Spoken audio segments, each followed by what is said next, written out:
We were literally just saying how there's no way we're holding this victory feast without you any longer, and we would have postponed it till tomorrow. How are you feeling today? Much better, thanks. Don't worry about me. Relieved to hear it. If that changes, just let me know. Happy to check you over at any time. Yep, we're here for you. Anything you need, just let us know. Oh wait, where's Nefer? How are her eyes doing? Nefer's right over there. I'm sure she'd love to catch up with you. Hello, you. Recovered from the battle? Come on, what do you mean? Of course I'm gonna ask. I care about my friend's well-being. And we are friends, aren't we? Get yourself a drink. You've more than earned it. In fact, today, your drinks are on me. Lord Sangamabe's got you covered. Wow, really? What about Paimon? Has she earned it too? Has she? Please? Well, you haven't been through quite as much as the Traveler, but... what the heck, sure. Yay! Wow! Drinks on Dory! What a historic day. Hey, keep your voice down, or everyone else is gonna want in too. Have you heard anything I've been saying recently? Doing business in Nod-Krai has been an absolute nightmare. If I'm buying for everyone, oh... Okay. Paimon will speak more quietly. Jeez. That's more like it. Don't you forget, Lord Sangamabe doesn't just go around buying drinks for anyone and everyone. I thought of 1,000 ways to congratulate you, but now you're here, words are failing me. The honorary knight stuns them speechless once again. Well said. The honorary knight showed us all how it's done. The other knights tell me that Mondstadt was the first stop on your journey. All of us are truly delighted to count you as our friend. I'd like to thank you for supporting the Knights of Favonius, and also for helping us save Nod-Krai. Nonsense! Of course I'm gonna mention it. This is more than just business. It's a relationship. And there can be no relationship without showing gratitude where it's due. Negotiate prices. Go find out. I see you've recovered. You bet. Snoozed her way to a full recovery. Glad to hear it. A healthy body is paramount. Nothing else in life is possible without it. So take it slow. You can't afford an injury. Paimon too. You really saved the day when you swooped in to open that gateway. I came to accept that although Rerir was my friend in the past, here and now, he was an enemy that must be defeated. Though I will never fully understand what happened between us, I could not let this crisis deepen any further. We fought a very necessary battle, and you played your part admirably. Yeah. And if you ever need to talk, just remember, we're always here. I'll do that.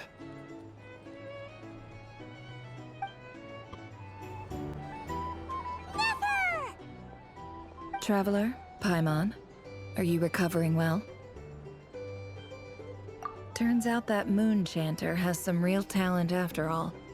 My eyes were mostly recovered after just a couple days rest. I can actually open them again now. Yeah, but you gotta be careful. Lauma says not to strain your eyes while they're still healing. Yes, thank you. I'm well aware. Yehoda, could I borrow you for a moment? I could do with an extra pair of hands. Oh, sure. Coming. Did you hear that? I gotta go help Lauma for a second. You guys chat among yourselves. I'll grab us some drinks on the way back. Paimon, you still like 'em sweet? You bet. Make it extra sweet, because Paimon's earned it. Sure thing.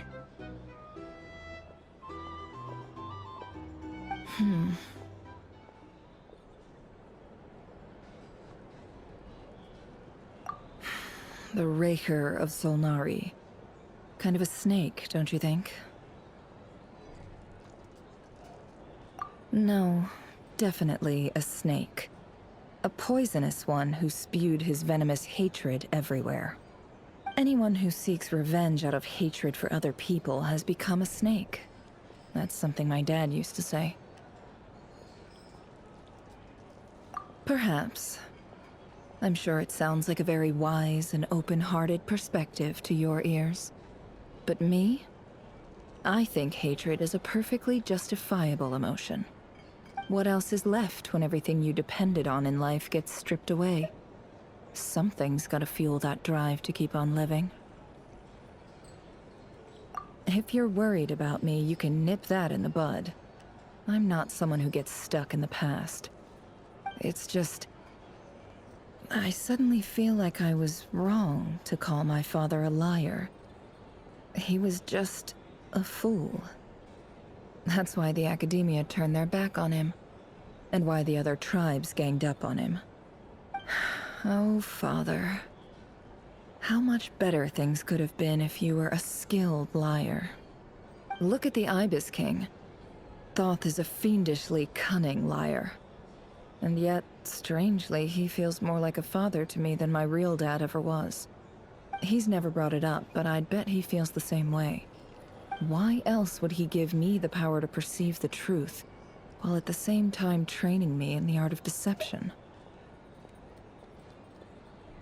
Well, King Deshret banished him to Aru, which is essentially a prison, and posed 3 questions to him. He promised that he'd have his freedom if he could find the answers. His response was to take on a physical form and approach me, hoping that I could become his envoy and search for one of the answers on his behalf. Did he really think I'd fall for that? He's stuck there. He can't make me return what he gave to me. So that's enough for you to decide he's nice, is it? He's a prisoner, and he was scared. So he decided to perform some good deeds to win people's approval. He lives in fear because he's a deceiver. How is Rerir any different? You can't work as a spy your whole life and expect a happy ending. It's preposterous. Yet I can't say I don't understand it. Liars live in the darkness of their own making, but it's still human nature to want to go on living. They say that a liar's soul is the most worthless thing in the world. What do you think? Good. If you understand that, it means you're smart, and you see things objectively. If you ask me, the soul of a liar really is worth nothing, because all they care about is themselves. For example, when something good falls into my lap, I don't go sharing the news around. Stops other people trying to steal it from me.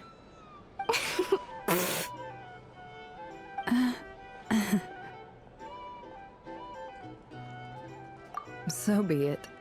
They have sharp ears. I can't keep anything from them. Wow, is that what it looks like? Well, you all know my past now, and I can't simply eliminate everyone who knows too much. So I guess I just have to put up with you, for the foreseeable future at least. When you find yourself in a situation you can't control, the safest play is to keep calm and start monitoring everyone involved like a hawk.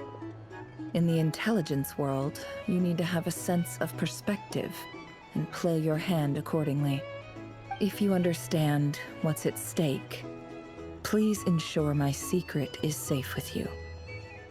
I trust you'll respect my wishes as a friend. But don't forget, I will also be watching you like a hawk. Very good. Oh, wait! Now that the panic's over and we've all calmed down, Paimon suddenly remembered something. After all that build-up, our mystery ally never showed up even once!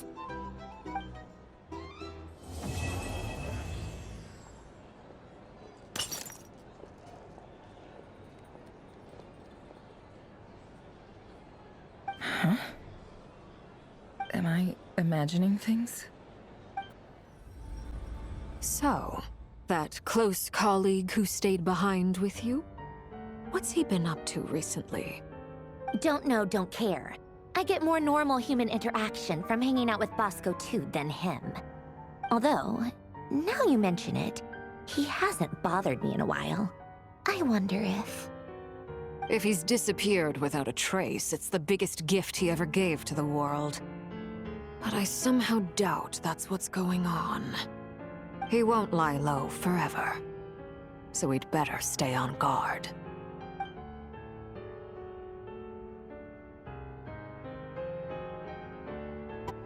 How have you been holding up? Any adverse reactions? If you start to take a turn for the worse, make sure you tell me right away. You don't need to worry about me, Grandmaster. I'm fine.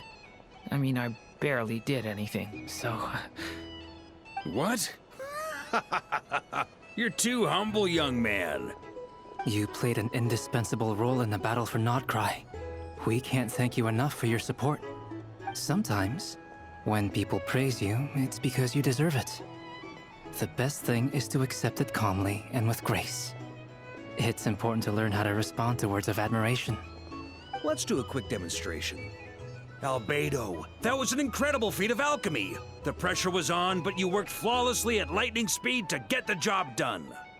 Thank you. I can't take all the credit, though. Durin played a big part in forming the alchemical array. See? Did you catch that? A masterclass in how to take a compliment. Oh, okay. Yeah, I did work pretty hard to help prepare for the battle. No point denying that. Hey, you guys! Hey, look who's bounced back. Looking good, Traveler. Seems like you've recovered. You won't need to take any more medication. Can I get you a drink? Huh? You know how to order at a bar now? You've sure learned a lot recently. Handling a drinks order is ridiculously simple compared to alchemy. Don't worry, I'll blend into society yet. Paimon believes it. You're clearly a fast learner, just like your brother. To be totally honest, though, Paimon didn't quite follow all the details when you first explained the plan to us. Don't worry, that's completely understandable. Unless you're a student of alchemy, it's hard to grasp the principle and how the process works. To put it in the simplest terms, we saw how our enemy stole the power of Kuvaki. And that gave us the idea of stealing his power to turn it against him. When facing an enemy you have no hope of defeating, it's best not to engage them in battle. So, instead of looking for a way to overpower him, we decided to help Columbina get strong enough to at least stand up to him in a fight. For this to work, we had to analyze his modes of attack, confirm who his main target was, and make sure that he wouldn't go beyond the range of the alchemical array. For added security, we prepared a total of 4 arrays. But to mitigate the impact of the battle, we identified one location in particular as the ideal spot, which is where the confrontation took place. The alchemical array absorbed his abyssal power. Then Durin processed it to render it usable by Columbina. That power enabled her to do what would otherwise have been nigh on impossible. What surprised me was that Dainsleif actually agreed to join us. Given his history with Rerir, he had every right to sit this one out. But we're extremely grateful for the decision he made. It must have been a painful choice to make. But I'm sure that making a decision was far better for him than staying in limbo. Absolutely. He was torn between 2 paths, but in the end, he made his choice and stuck to it resolutely.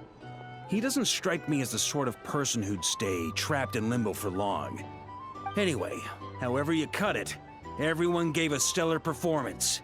And now, it's time to kick back and celebrate.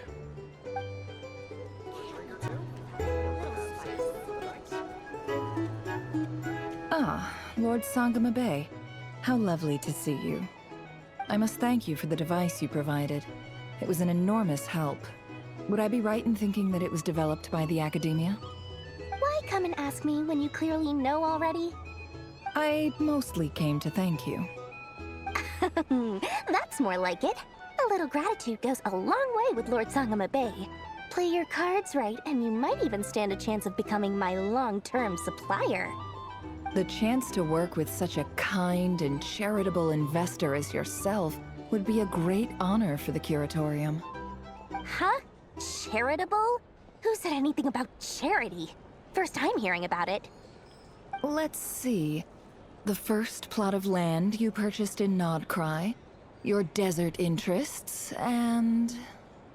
Stop! What do you think you're doing? Exposing my investment history! It's nothing to hide from. They're all perfectly legitimate investments. And some of the land you purchased was with the intent of building a sanctuary? Yes, I heard about that too. How did you... You're a curious case, Lord Sangama Bay. You don't like people finding out about your good deeds, do you? But I'm afraid no matter how hard you try to keep things under wraps, where there's a will, there's a way. You did it for Sumeru, didn't you? It was empty land that was gonna go to waste otherwise. I figured if I built something there, it might at least get some use in an emergency. Disasters are capricious things. They strike without any warning.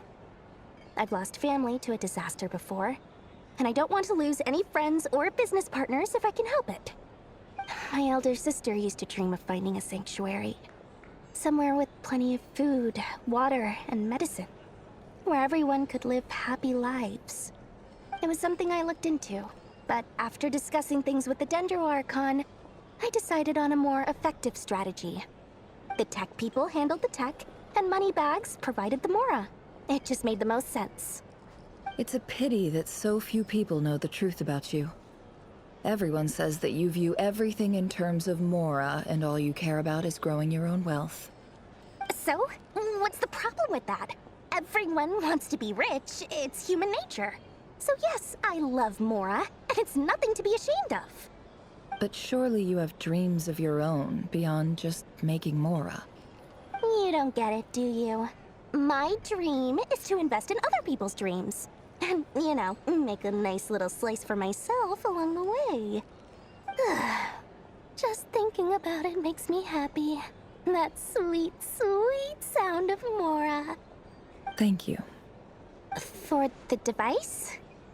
And the pendant. Oh, that. I was just returning a favor. Don't worry about it. Seems like we've both been away from home for a very long time. Yeah. So long that I barely remember what my family even looked like. That would be your mother, father, and sister? Yeah, though it's been years since my sister passed away. It's not like I want to forget them, obviously, but memory can be even more ruthless than the most calculating business person. Beyond a certain point, if something isn't helping you, it just gets rid of it. My sister can't help me now. Slowly but surely, her face is fading from my mind's eye. It's become a vague impression. Not everything will fade. When loved ones pass away, the beautiful memories are the ones that last the longest. Yeah, that's true. If you ask me, that's the one silver lining in all of it. Well, that, plus, I'm sure that life is much better now than it was back then. Oh, absolutely. I have tons of Mora, a big beautiful house, business is booming, and I'm as happy as can be. You've got a lot going for you too. Boss of the Curatorium of Secrets? I'm sure there's plenty of Mora to be made in that line of work. I appreciate the vote of confidence.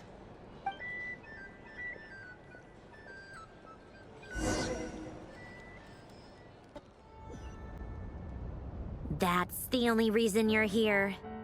Yes. I've thought a lot about it. And I've realized that you, me, and Arlecchino should be friends. I think this is very important. So I felt I had to come and tell you. Well, this is a new one. I'm so moved. I can't even hold my teacup. If that's all, you can leave now. Do you not want to be friends with me? Or is it that you prefer being coworkers? What is this, Columbina? Are you deliberately testing my patience threshold?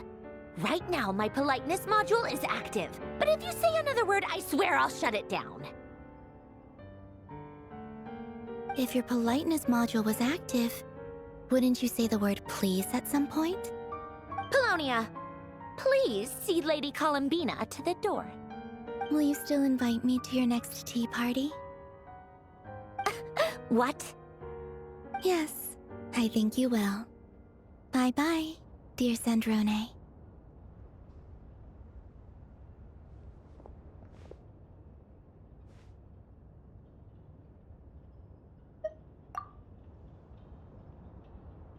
Last time, the Wild Hunt escorted you out. Would you rather I handled it myself this time? We just wanted to, see how you were doing now that it's all over. Why? Out of concern for my safety? I hope you didn't seriously think that the Rayhir of Solnari would be able to lay so much as a finger upon me, given how prepared I was. Mostly because you kind of helped us out, so we just wanted to check you were okay. Looks like all your robots are fixed, huh? Oh, don't you worry about that. Tea time is already a write-off. The visitor before you managed to kill my appetite. If you're in the mood for tea, go ahead and help yourself. Otherwise, it's going to waste. My coasters are still missing in action, though. Use this notebook instead. Whoa! Pretty hefty notebook. Look at all those calculations. You can ignore those. They're just dumb scribblings. I doodle and write in my free time. Sometimes I remember the distant, dreamlike past. Sometimes I imagine the far-flung future. And other times, I grit my teeth and note down all the crazy nonsense going on in the present. Some people do the crosswords in the newspaper. This is my equivalent of that. Trying to predict the future is like daydreaming. And writing about the present just makes me furious. The past is my favorite. If nothing else, it's already set in stone, so I don't have to rack my brains trying to figure it all out. Huh. Although, having said that, the only vaguely interesting memory in my past is probably that guy they call Lord Artificer.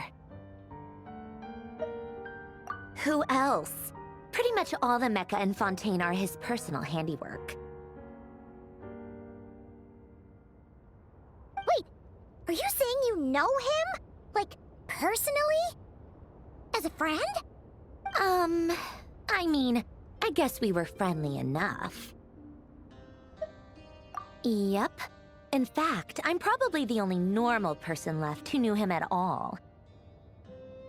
We used to chat occasionally back when he was still around. Before he passed away, he asked me to destroy all his manuscripts. I honored his request, but I did read through everything first before destroying them. I mean, I couldn't let the genius of Lord Artificer Alain Guillotin disappear like that. Would have been such a waste. So, that's where the formulas in your notebook are from? I just told you. Those are my equivalent of crossword puzzles. They're just dumb formulas that I solve for fun when I'm bored. Alain's work was like epic poetry. The formulas in my notebook are just silly little riddles in comparison. Not that there's anything bad about them. I mean, at least, solving those riddles isn't going to hurt anyone. Except me, 'cause I lose a few brain cells in the process. Anyway, while we're on the topic, I might as well tell you about what happened to him and his friends. Alain Guillotin had two close buddies, Renee and Jacob. They spent their childhood years together in the Narzissenkreuz Institute. They were all quite competitive, so there was some rivalry between them, but it was a friendly rivalry. But beneath the friendship and the rivalry ran something deeper, a sense of nostalgia for the past. Unfortunately, childhood would end. The prophecy would come true, the apocalypse would arrive, and the future would never be. A mad dream that would normally only capture the minds of lunatics began to take root in their hearts, a dream of saving the world. And if Renee and Alain had been people of lesser wits, that dream would probably have ended up as something for them to joke about in their older years. But alas, they were some of the sharpest minds around. They nurtured that dream with the full power of their intellect, and it grew into something that ate away at their souls. The first of them to fall under its spell was Renee. Against Alain's wishes, he persisted in experimenting on a mutual friend of theirs to try and save their life. Alain did not approve and parted ways with Renee. It's complicated. Alain wanted to believe that Renee only did what he did for the sake of their friendship. But when he told me about what happened, I could tell he still had some suspicions about Renee's motives. Perhaps the seed that would grow into a nightmare had already sprouted in Renee's mind. Even then, the next time they met, Renee's soul had been completely engulfed by the dream of salvation. His futile attempt to change the tide of fate only resulted in a wave that swallowed up the world, even before the apocalypse came. And although that wave died down eventually, I hear that it just recently came back with a vengeance. As I understand, Renee wanted to live out his dream of salvation once more. But I'm told that the attempted resurgence finally died out for good. At long last, Renee awoke from his deluded dream. Though of course by then it was far too late. What do you think of Renee? Do you admire his transcendent genius?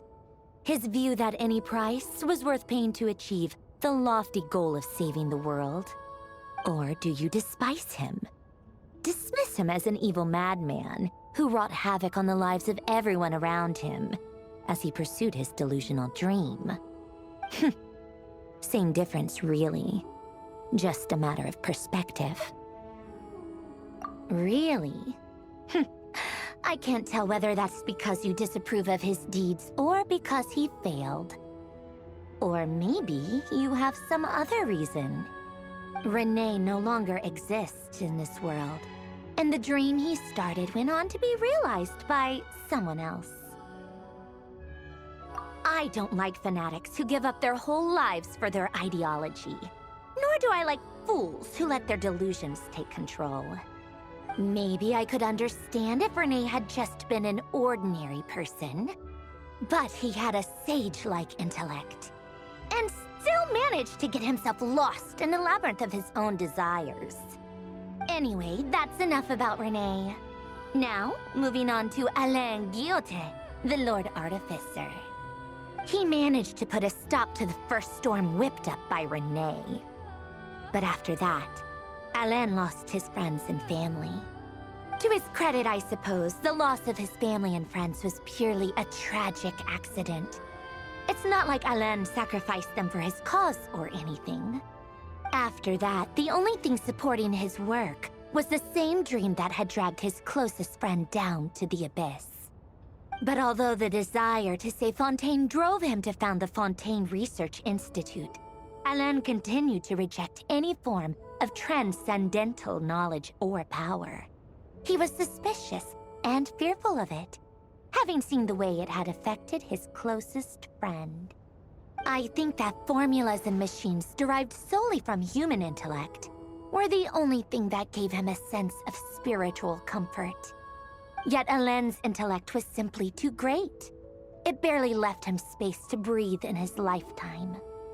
Once he realized that the end of his life was approaching, he finally accepted the truth.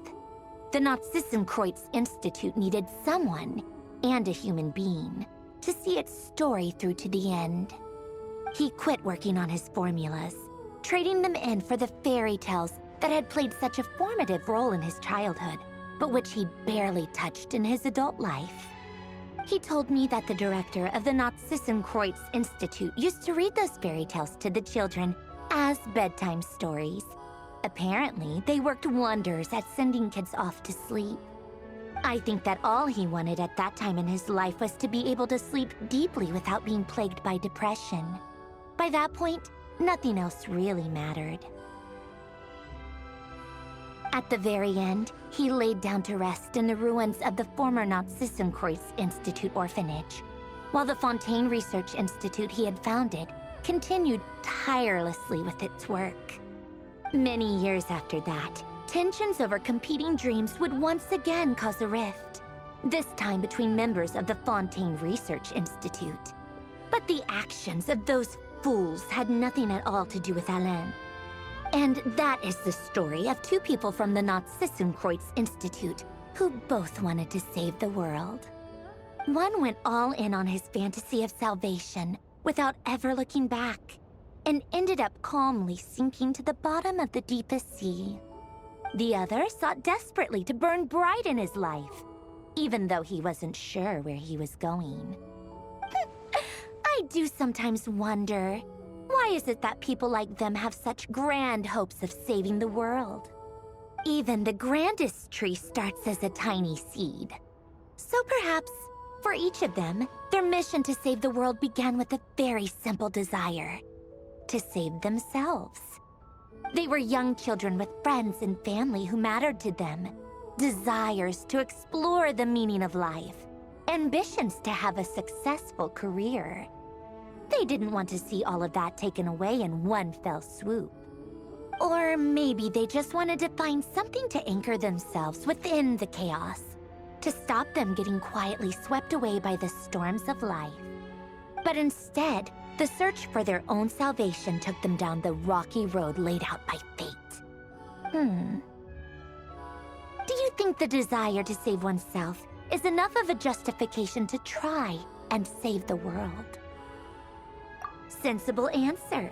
Glad to know you've got your head screwed on straight. Alain would disagree, though. I asked him the same question back when he was in his prime, putting all of his energy into his work. Yes, it's enough.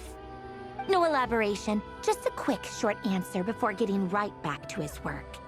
He was always that way. All right, tea time's over. I owe Arlecchino a favor for telling me these stories. I'll have to bring a whole sack of gifts the next time I visit the House of the Hearth. I'm gonna go tinker with Polonia now. You guys can do whatever you want, as long as it doesn't involve interrupting me. Polonia, exit hibernation mode. Begin diagnostics.